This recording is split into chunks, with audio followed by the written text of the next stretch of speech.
Hello दोस्तों, आप सभी लोगों का हमारे यूट्यूब चैनल में स्वागत है। तो आज जो हम कर रहे हैं खान सर की जो है फाउंडेशन बैच है, जिसका क्लास नोट है बायोलॉजी का, उसको हम कर रहे हैं इसमें। तो आज का जो हमारा टॉपिक है यह है पाचन तंत्र यानी कि डाइजेस्टिव सिस्टम। आज हम जो है इस टॉपिक को करने वाले हैं। इससे पहले जो है 3 क्लास हो चुका है, तो आप लोग जाकर उसको भी देख लीजिए। पहले हम जो है इसके लिए अलग से प्लेलिस्ट बना दिए हैं, आप लोग जाकर देख सकते हैं। चलिए शुरू करते हैं। शुरू करने से पहले जो है अभी तक आप लोग हमारे यूट्यूब चैनल को सब्सक्राइब नहीं किया तो सब्सक्राइब कर दीजिए, क्योंकि जब भी हम वीडियो को अपलोड करेंगे तो आप लोगों तक पहुंच जाए। तो पाचन तंत्र क्या होता है यानी कि डाइजेस्टिव सिस्टम क्या होता है। तो ऐसे अंग जो भोजन पचाने में जो है सहायता करते हैं, उन्हें सामुदायिक रूप से जो है पाचन तंत्र कहते हैं। तो पाचन तंत्र क्या होता है कि वैसे अंग जो भोजन पचाने में जो है सहायता करते हैं, तो उन्हें जो है सामुदायिक रूप से पाचन तंत्र कहते हैं, जिसमें जो है जटिल भोजन सरल पदार्थों में जो है टूट जाता है। आगे देखते हैं। पाचन तंत्र के जो है 2 भागों में बांटा जाता। पाचन तंत्र जो है 2 भागों में बांटा होता है। पहला होता है आहार नाल और दूसरा होता है संबंध यानी कि जुड़ी हुई पाचन ग्रंथि। तो आइए इनको बारी बारी से देखते हैं। पहला क्या है कि आहार नाल यानी कि एलिमेंट्री कैनल। एलिमेंट्री कैनल यानी आहार नाल क्या होता है। तो आहार नाल जो है यह मुख गुहा से प्रारंभ होकर गुदा तक रहता है और पाचन के समय भोजन आहार नाल में ही रहता है। आहार नाल की लंबाई लगभग जो है 32 फीट होती है। प्रश्न में पूछ देता है कि आहार नाल की लंबाई कितनी होती है, तो लगभग 32 फीट। इसमें और देखते हैं कि आहार नाल के अंतर्गत मुख गुहा, ग्रास नली, आमाशय, छोटी आंत, बड़ी आंत, मलाशय तथा गुदा आते रहते हैं। तो आहार नाल से जो है इतनी टॉपिक है। दूसरा देखते हैं। दूसरा क्या है कि संबंध यानी कि पाचन ग्रंथि यानी कि डाइजेस्टिव ग्लैंड। डाइजेस्टिव ग्लैंड क्या होता है। तो यह जो है ग्रंथियां भोजन को पचाने वाली एंजाइम का जो है निर्माण करती है। समृद्ध पाचन ग्रंथि जो है यह एंजाइम का निर्माण करती है, और इसके अंतर्गत जो है लार ग्रंथि, यकृत, पित्ताशय तथा अग्नाशय आते रहते हैं। पाचन ग्रंथि यानी कि डाइजेस्टिव सिस्टम ग्लैंड से जो है और भी बातें हैं कि पाचन की क्रिया मुख गुहा से जो है प्रारंभ होती है और पाचन की क्रिया छोटी आंत में जो है पूर्ण हो जाती है। बड़ी आंत में जो है जल का केवल अवशोषण होता है। तो यह जो है पाचन ग्रंथि से संबंधित पॉइंट थे। आगे देखते हैं मुख गुहा यानी कि बैकल कैविटी। मुख गुहा यानी कि बैकल कैविटी क्या होता है। तो इसमें जो है पाचन मुख गुहा से जो है प्रारंभ होता है और मुख गुहा एक खाली जगह होता है, जिसमें एक जीभ, 3 जोड़ा लार ग्रंथियां तथा 32 दांत पाए जाते हैं। दूसरा पॉइंट है कि लार ग्रंथि यानी कि सैलिवरी ग्लैंड। लार ग्रंथि यानी सैलिवरी ग्लैंड क्या होता है। तो लार ग्रंथि से प्रतिदिन 1 से 1.5 लीटर जो है लार का स्राव निर्माण होता है, तो उसको जो है लार ग्रंथि कहते हैं। लार ग्रंथि में जो है और भी पॉइंट है, देखते हैं कि लार ग्रंथि से लाइसोजाइम, टाइलिन, डाइस्टेज तथा म्यूलिन नामक जो है एंजाइम निकलते हैं, और इसमें सर्वाधिक मात्रा में टाइलिन निकलता है। दूसरा पॉइंट है कि लाइसोजाइम एंजाइम जीवाणुओं को जो है मार देता है तथा टाइलिन और डाइस्टेज नामक स्टार्च यानी कि मंड को शर्करा यानी कि कार्बोहाइड्रेट में जो है बदल देता है। नेक्स्ट पॉइंट है कि म्यूलिन एंजाइम भोजन को चिपचिपा यानी कि लसलस बना देता है, जिससे उसे निगलने में जो है आसानी होती है। लार ग्रंथि से अगला पॉइंट है कि लार ग्रंथि जो है 3 जोड़ी होती है, जिसमें सबसे बड़ी लार ग्रंथि जो होती है वह पैरोटिड होती है। सबसे बड़ी ग्रंथि जो है लार ग्रंथि पैरोटिड होती है। उसके बाद सब मैंडिबुलर होती है, उससे छोटी जो है सब लिंगुअल होती है। तो यह लार ग्रंथि की जो है 3 जोड़ियां होती है, जिसमें तीनों दिया गया। इसमें और भी पॉइंट है कि जब पैरोटिड लार ग्रंथि जो है लार ग्रंथि विषाणुओं के द्वारा संक्रमित हो जाती है, तो उसमें सूजन आ जाता है, जिसे जो है गलसुआ यानी कि मम्प्स कहते हैं। तो गलसुआ यानी कि मम्प्स जो है किसके कारण हो जाता है। तो जब पैरोटिड लार ग्रंथि में जो है विषाणुओं के द्वारा जो है संक्रमित हो जाते हैं, जिसके कारण जो है गलसुआ यानी कि मम्स हो जाते हैं। रिमार्क में हम देखते हैं, रिमार्क में क्या है कि सांप में जो है पैरोटिड ग्रंथि यानी कि पॉइजन ग्लैंड जो है यानी कि जहर की थैली कार्य करती है, जिसके कारण जो है सांप काटने से जो है आदमी की जो है मृत्यु हो जाती है। अगला टॉपिक है दांत यानी कि टीथ। अगला टॉपिक है दांत यानी टीथ। तो दांतों का अध्ययन जो है क्या कहलाता है? तो दांतों के अध्ययन को ओडोंटोलॉजी कहते हैं। तो दांतों का अध्ययन जो है ओडोंटोलॉजी कहलाता है। दांत में जो है कैल्शियम सर्वाधिक मात्रा में जो है पाया जाता है।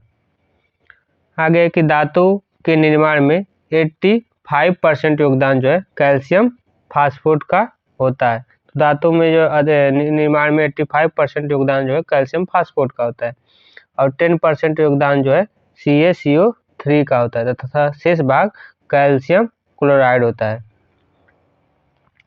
दांतों का जो क्षरण है यानी टूट फूट है वह फ्लोरीन के कारण होता है। तो प्रश्न हमेशा पूछ देता है कि दांतों का जो क्षरण होता है वह किसके कारण हो जाता है? तो फ्लोरीन के कारण होता है। आगे देखते हैं कि मानव दांत की जो है दो परत यानी कि मानव दांत के दो लेयर यानी कि दो परत होते हैं। बाहरी परत को जो है इनामिल कहते हैं तथा जबकि आंतरिक भाग को जो है डेंटाइन कहते हैं। तो दांतों के जो दो परत होते हैं, बाहरी परत को जो है इनामेल और आंतरिक परत को जो है डेंटाइन कहते हैं। मानव शरीर का जो सबसे कठोर भाग दांत का जो है इनामेल होता है। मानव शरीर का सबसे कठोर भाग क्या होता है? तो दांत का इनामेल होता है। तो प्रश्न पूछ देता है कि मानव शरीर का सबसे कठोर भाग क्या होता है? तो दांत का इनामेल, जो कि कैल्शियम फास्फेट का बना होता है। तो इनामेल किसका बना होता है? तो कैल्शियम फास्फेट का बना होता है। इनामेल जो है दांतों की रक्षा करता है। तो आप लोग फिगर में देख सकते हैं कि दांत का जो है बाहरी भाग है उसको इनामेल कहा गया है, जबकि आंतरिक भाग को जो है डेंटाइन कहा गया है। फिगर में आप लोग देख सकते हैं। आगे देखते हैं, अगला पॉइंट है कि डिफिडोंट क्या होते हैं? तो वैसे दांत जो जीवन में 2 बार आते हैं उनको डिफिडोंट कहते हैं।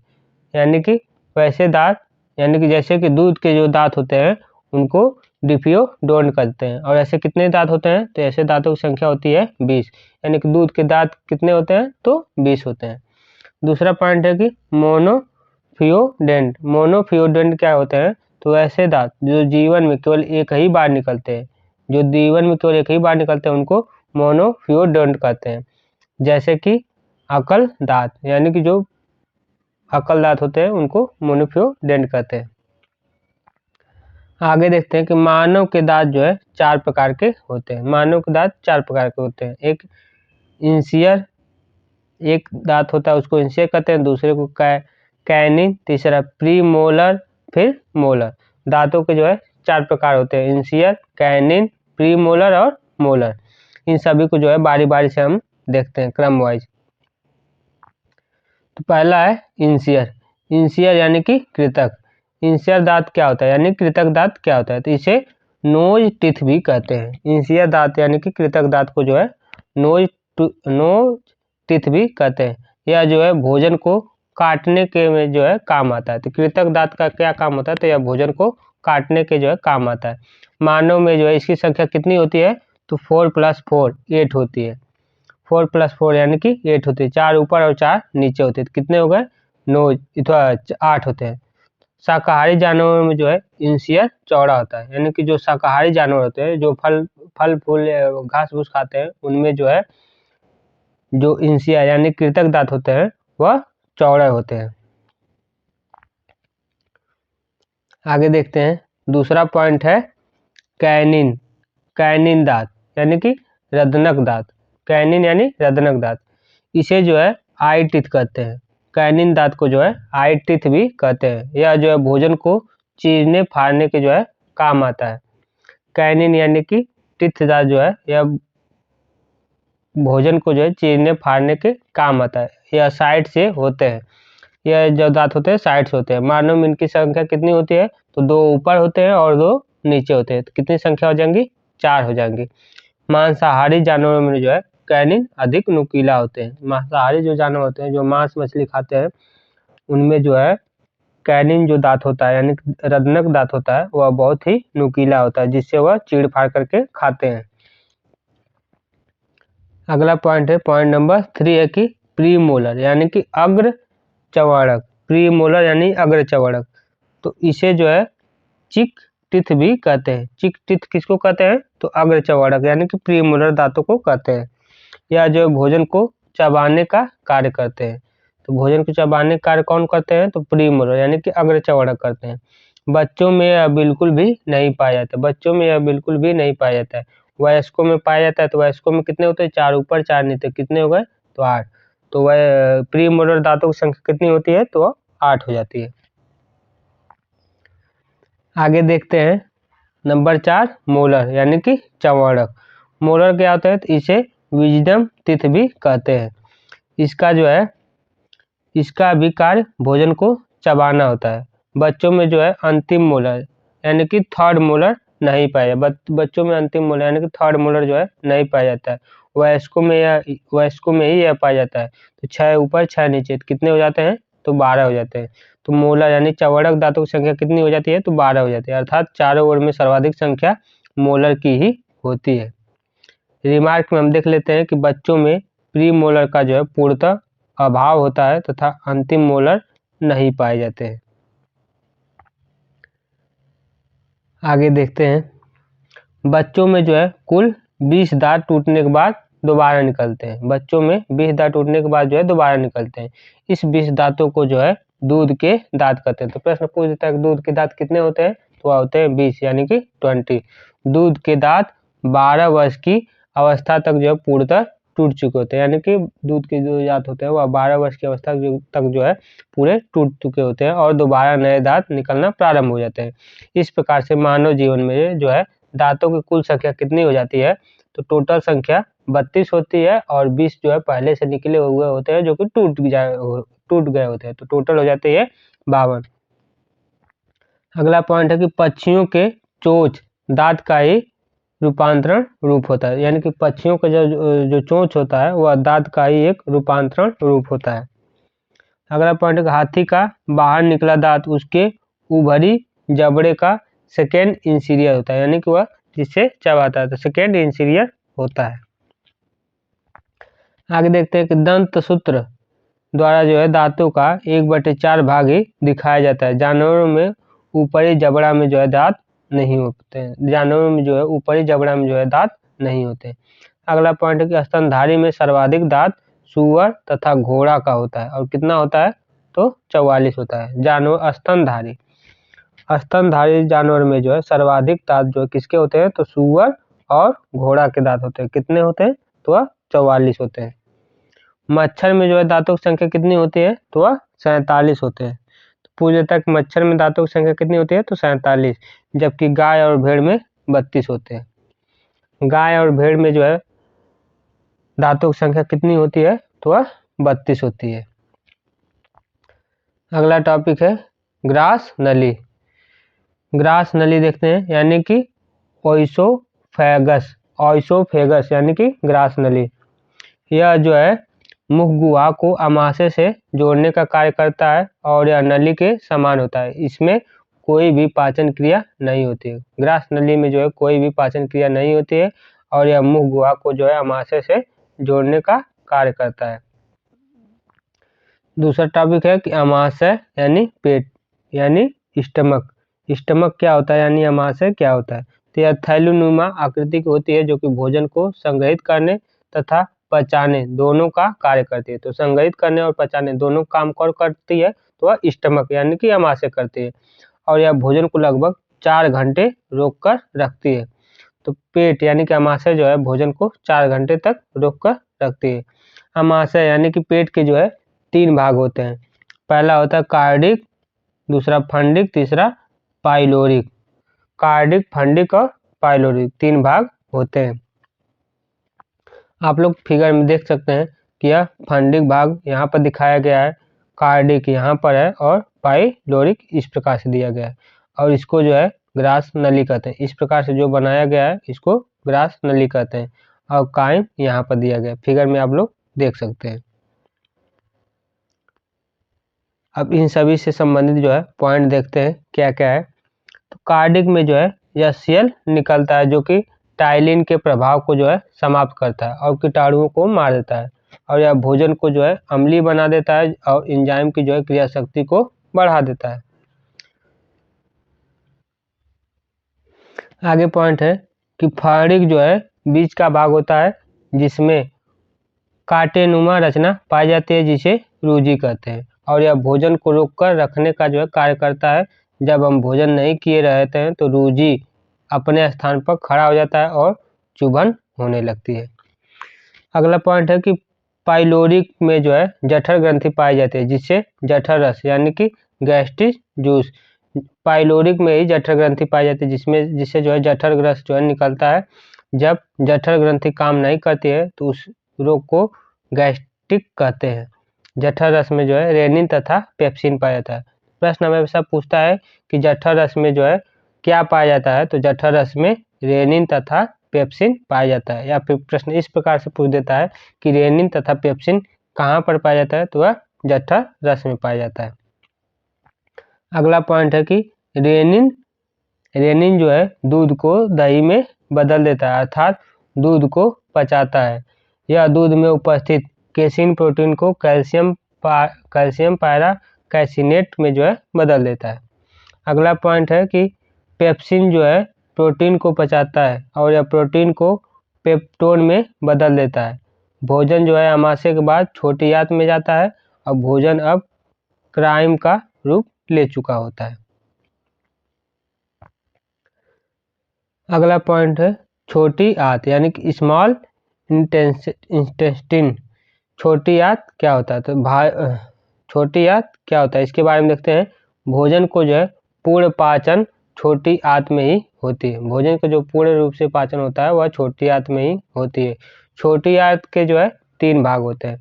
पहला होता है पक्वाशय यानी कि ड्यूडेनम, दूसरा होता है जेजुनम, तीसरा होता है इलियम। तो छोटी आंत के 3 भाग होते हैं, एक पहला पक्वाशय, दूसरा होता है जेजुनम, तीसरा होता है इलियम। अगला पॉइंट है यकृत यानी कि लीवर। लीवर क्या होता है यानी यकृत क्या होता है, तो यह जो है सबसे बड़ी ग्रंथि होती है। प्रश्न पूछता है कि सबसे बड़ी ग्रंथि कौन सी होती है, तो लीवर यानी कि यकृत होती है। इसका भार जो है लगभग 1.5 किलोग्राम का होता है। यकृत यानी लीवर का भार जो है लगभग 1.5 किलोग्राम का होता है। यह जो अपने क्षतिग्रस्त हिस्सों का जो है पुनर्निर्माण स्वयं कर लेती है, यानी कि यकृत जो है अपने क्षतिग्रस्त हिस्सों का पुनर्निर्माण जो है स्वयं कर लेती है। लीवर यानी कि यकृत में जो है एक पित्त यानी कि बाइल का निर्माण होता है। आगे देखते हैं, आगे का जो पॉइंट है वह है पित्ताशय यानी कि गाल ब्लेडर। पित्ताशय यानी कि गाल ब्लेडर क्या होता है, तो इसमें जो है यकृत द्वारा बनाया गया पित्त आकर जमा रहता है जिससे में पित्त का निर्माण नहीं होता है। पित्ताशय जो है यकृत के ठीक नीचे रहता है। पित्ताशय में जब स्टोन का निर्माण हो जाता है तो ठीक नहीं हो सकता, इसलिए पूरे पित्ताशय को काटकर निकाल दिया जाता है। आगे पॉइंट है कि पित्त जो है एंजाइम न होते हुए भी पाचन में सहायक होते हैं। पित्त जो है भोजन को क्षारीय बना देता है क्योंकि पित्त क्षारीय खुद होता है। पित्त का जो है पीएच मान कितना होता है, तो वह 7.8 से लेकर 8.5 तक होता है। पित्ताशय जो है पित्त यानी कि भोजन को जो है कायम में उपस्थित वसा यानी फैट को जो है तोड़ देता है, जिस क्रिया को जो है पायसीकरण यानी कि इमैलिसिफिकेशन कहते हैं। तो फिगर में आप देख सकते हैं कि यहाँ पर यकृत दिया है और यहाँ पर यह पित्ताशय है।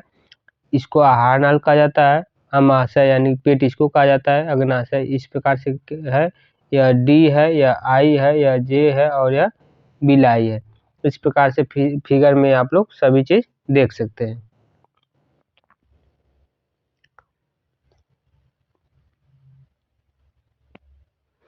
अगला पॉइंट है पक्वाशय या ग्रहणी यानी कि डुओडेनम। यह क्या होता है, यह जो है छोटी आंत का पहला भाग होता है और आमाशय के बाद जो है भोजन कायम यानी कि ग्रहणी में ही आता है और वहाँ पर पित्त पित्त जो है मिलता है ये, और यह क्षारीय बन जाता है। ग्रहणी में जो है किसी भी प्रकार का एंजाइम नहीं होता, बल्कि इसमें 2 प्रकार के हार्मोन पाए जाते हैं। पहला है कोलेसिस्टोकाइनिन और दूसरा सिकेटीन। पहला कोलेसिस्टोकाइनिन, दूसरा सिकेटीन। तो इन दोनों को बारी बारी से देखते हैं। पहले देखते हैं कोलेसिस्टोकाइनिन काइनिन क्या होता है। तो यह पित्ताशय के पित्त जो है निकालने या फिर स्रावित करने के लिए उत्तेजित करता है, ताकि भोजन जो है क्षारीय हो सके। दूसरा है सिक्रेटिन। सिक्रेटिन क्या होता है, तो यह अग्नाशयी रस यानी कि पेनक्रिएटिक जूस को जो है स्रावित करने के लिए उत्तेजित करता है, ताकि भोजन सरलता से पच सके। तो यह इन दोनों का जो है कार्य है।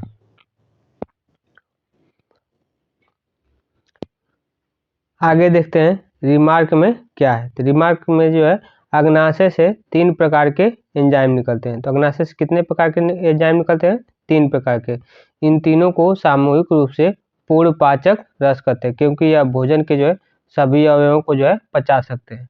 जिसमें पहला है ट्रिप्सिन। ट्रिप्सिन का काम जो है क्या होता है, तो यह प्रोटीन यानी कि पेप्टोन को जो है पचाकर पेप्टाइड में बदल देते हैं। तो प्रश्न पूछता है कि पेप्टिन को पचाकर पेप्टाइड में कौन बदलता है, तो इसका आंसर हो जाता है ट्रिप्सिन। दूसरा है एमाइलेज। एमाइलेज का काम क्या होता है, तो यह स्टार्च यानी मंड को जो है शर्करा में तोड़ देता है। तो यह एमाइलेज वाला प्रश्न जो है क्वेश्चन बार बार एग्जाम में रिपीट करता है कि स्टार्च यानी मंड को जो है शर्करा में बदल देता है। तो इसका क्या आंसर होगा, तो इसका आंसर होता है एमाइलेज। तीसरा पॉइंट है कि लाइपेज। लाइपेज क्या होता है, यह पित्त द्वारा जो है पायसीकृत यानी कि इमालिसिफाइड यानी वसा को तोड़कर जो है ग्लिसरॉल तथा वसी अम्ल में जो है बदल देता है। इसको जो है याद करने का एक ट्रिक है। ट्रिक क्या है कि अमाशय में एंजाइम पूर्ण पाचक रस के लिए क्या है कि LAT। एल का मतलब होता है लाइवेज, ए का मतलब होता है एमाइलेज, टी का होता है ट्रिप्सिन। इसमें जो हम देख सकते हैं जेजुनम में जो है पाचन की क्रिया जेजुलम में जो है पाचन की कोई भी क्रिया नहीं होती। ग्रहणी और बाद भोजन जेजुनम में जाता है और जेजुनम के बाद इलियम में जो है आ जाता है। अब आगे हम देखते हैं कि इलियम क्या होता है। इलियम क्या होता है, तो इलियम जो है छोटी आंत का जो है अंतिम भाग होता है। यहाँ से भोजन का पाचन और शोषण दोनों होता है। यहाँ से जो है कई प्रकार के आंत यानी कि रस निकलते हैं। इन सभी आंत रस को जो है सक्सस इंट्रिकस कहते हैं। सक्सस इंट्रिकस जो है इन सभी को कहते हैं। निम्नलिखित एंजाइम इलियम में जो है निम्नलिखित एंजाइम पाए जाते हैं। तो एंजाइमों के बारे में हम देखते हैं सीरियल वाइज से। पहला है इरेप्सिन। इरेप्सिन एंजाइम क्या होता है, इरेप्सिन एंजाइम जो है यह प्रोटीन को पचाता है और यह प्रोटीन यानी कि पेप्टाइड को एमिनो अम्ल में जो है बदल देता है, और यहाँ पर जो है प्रोटीन को जो है पाचन पूर्ण हो जाता है। जिसमें भोजन से प्रोटीन से जो है पेप्टोन में बदलते हैं, फिर पेप्टाइड, फिर उसके बाद एमिनो एसिड, इस प्रकार से बदल दिया जाता है। दूसरा है कि लाइपेज। लाइपेज का काम क्या होता है, यह वसा का जो है पाचन करता है और वसा को ग्लिसरॉल तथा वसी अम्ल में जो है बदल देता है। जिसमें लाइपेज वसा में बदलता है, उसके बाद वसा से ग्लिसरॉल, फिर ग्लिसरॉल से जो है अम्लीय अम्ल में बदल देता है। आगे देखते हैं तीसरा क्या है, तो तीसरा है माल्टेज। माल्टेज जो है यह माल्टोज को जो है पचाने का काम करता है यानी कि पचाता है। चौथा क्या है, तो चौथा है कि सुक्रोज। सुक्रोज जो है यह सुक्रोज को पचाता है। यह सुक्रोज क्या होता है, चीनी। सुक्रोज का काम होता है यह सुक्रोज यानी चीनी को पचाना होता है। उसके बाद पांचवा है लैक्टेज। लैक्टेज क्या होता है, यह लैक्टेज को पचाता है। इस प्रकार से जितने भी एंजाइम है उन सबों को दिखा दिया गया। आगे देखते हैं नोट। नोट में क्या है कि छोटी आंत का जो अंतिम भाग यानी कि इलियम में जो है अंगुली जैसी रचना पाई जाती है, जिसे विलाई कहते हैं। तो छोटी आंत का जो अंतिम भाग होता है इलियम, उसमें जो है अंगुली जैसी रचना जो है पाई जाती है, जिसको हम विलाई कहते हैं। विलाई जो है अवशोषण यानी कि अवशोषण यानी कि जो है चूसने का कार्य करती है। इसमें आगे देखते हैं कि भोजन के तुरंत बाद अधिक जल जो है नहीं पीना चाहिए, क्योंकि यह एंजाइम को तरल कर देता है, जिससे पाचन नहीं हो पाता है। दूसरा है कि भोजन करने के कुछ समय बाद हमें नींद आने लगती है, क्योंकि भोजन पचाने के लिए शरीर का जो अधिकांश रक्त जो है आमाशय के मांसपेशियों में चला जाता है और मस्तिष्क में जो है रक्त की कमी आ जाती है, जिस कारण से जो है हमें नींद आने लगती है। अगला पॉइंट है कि छोटी आंत यानी कि इलियम से भोजन निकलता है तो वह काइल का रूप ले लेता है। तो काइल का रूप कैसे ले लेता है? तो छोटी आंत से जो यानी कि इलियम से जब भोजन निकलता है तो वह काइल का रूप ले लेता है और बड़ी आंत में जो है प्रवेश कर जाता है। आगे देखते हैं। अगला टॉपिक है कि बड़ी आंत यानी कि लार्ज इंटेस्टाइन। बड़ी आंत क्या होता है इसके बारे में देखते हैं। बड़ी आंत में जो है भोजन का पाचन नहीं होता। बड़ी आंत में भोजन का पाचन नहीं होता, इसमें केवल जल का अवशोषण होता है। तो बड़ी आंत में जो है केवल जल का अवशोषण होता है, भोजन का नहीं। बड़ी आंत में जो है विटामिन बी का भी निर्माण होता है। विटामिन बी का निर्माण बड़ी आंत में होता है। 3 प्रकार के इसमें दिए गए हैं, सीकम, दूसरा कोलोन, तीसरा रेक्टम या फिर मलाशय। छोटी आंत के बाद भोजन सीकम में प्रवेश करता है। सीकम पेट में जो है दाहिनी ओर होता है, जिसके नीचे अपेंडिक्स पाया जाता है और अपेंडिक्स हमारे शरीर में एक अवशोषी अंग है और यह सेल्यूलोज को जो है पचाता है। और यह जानवरों के जो है कुछ मुख्य अंग भी होते हैं, देख लेते हैं। रिमार्क में जो है क्या बताया गया कि वैसे अंग जो अवशेषी अंग यानी कि वेस्टिज कहलाते हैं, जो शरीर में तो होता है किंतु काम नहीं करता, उनको जो है अवशेषी अंग यानी कि वेस्टिज अंग कहते हैं। जैसे appendix, third molar, pre molar, pinna, carpal, त्वचा के बाल, ये सभी सब जो है वेस्टिज अंग है यानी कि अवशेषी अंग है। जब कभी भी भोजन अपेंडिक्स में फंस जाता है तो उसे ऑपरेशन करके अपेंडिक्स पूरा काट दिया जाता है। सीकम के बाद जो है कोलोन प्रारंभ होता है, जिसमें जल का अवशोषण होता है। कोलोन में ही म्यूकस का निर्माण होता है, जो कि पचे हुए भोजन को चिपचिपा बना देता है। म्यूकस का निर्माण कहाँ पर? मलाशय में जो है अवशिष्ट पदार्थ जमा रहता है और गुदा के द्वारा जो है बाहर निकल जाता है। आगे इसमें हम देख लेते हैं कि पाचन की क्रिया जो है एक जल अपघटन की क्रिया है। पाचन की संपूर्ण क्रिया 5 अवस्थाओं में होती है। पाचन की जो क्रियाएं होती है वो टोटल 5 अवस्थाओं में होती हैं। तो सीरियल वाइज से देख लेते हैं। पहले है अंतःग्रहण। पाचन की जो क्रिया में जो है पहला अंतःग्रहण यानी कि इंजेक्शन। इसमें क्या होता है कि भोजन को निगलने की क्रिया को अंतःग्रहण कहते हैं। भोजन के जो निकलने की क्रिया को क्या कहते हैं? निगलने की क्रिया को क्या कहते हैं? तो अंतःग्रहण। दूसरा है कि पाचन यानी कि डाइजेशन। डाइजेशन क्या होता है कि भोज्य पदार्थों को छोटे छोटे सरल पदार्थों में टूटना ही पाचन कहलाता है। यानी जो खाना होता है, भोजन पदार्थ होता है, उसको छोटे छोटे सरल पदार्थों में टूटना ही पाचन कहलाता है। तीसरा है अवशोषण यानी कि एब्जॉर्प्शन। एब्जॉर्प्शन क्या होता है? पचे हुए भोजन पदार्थों को कोशिकाओं तक सोख लेती है तो उसे अवशोषण कहते हैं। चौथा है कि स्वांगीकरण यानी कि इसिमिलेशन। स्वांगीकरण क्या होता है? तो पचे हुए भोज्य पदार्थों से ऊर्जा प्राप्त करने की क्रिया को स्वांगीकरण कहते हैं। पांचवा है कि मल परित्याग। मल परित्याग क्या होता है? पाचन के बाद बचे हुए अवशिष्ट पदार्थों को बाहर निकालने की क्रिया जो है मल परित्याग कहलाती है। तो आज का जो हमारा चैप्टर था यहीं समाप्त होता है। अगर आप लोग यहाँ तक देख लिए हैं तो वीडियो को लाइक कर दीजिए और अभी तक चैनल को सब्सक्राइब नहीं किया तो सब्सक्राइब कर दीजिए, ताकि जब भी हम वीडियो को जो है अपलोड करें तो आप लोगों तक जो है पहुँच जाए। अब आगे का जो चैप्टर है वह है श्वसन तंत्र। इसको जो है अगली वीडियो में करेंगे। तो अभी तक यहीं के लिए धन्यवाद। अब आगे क्लास जो है नेक्स्ट वीडियो होगी। तो जय हिंद, जय भारत।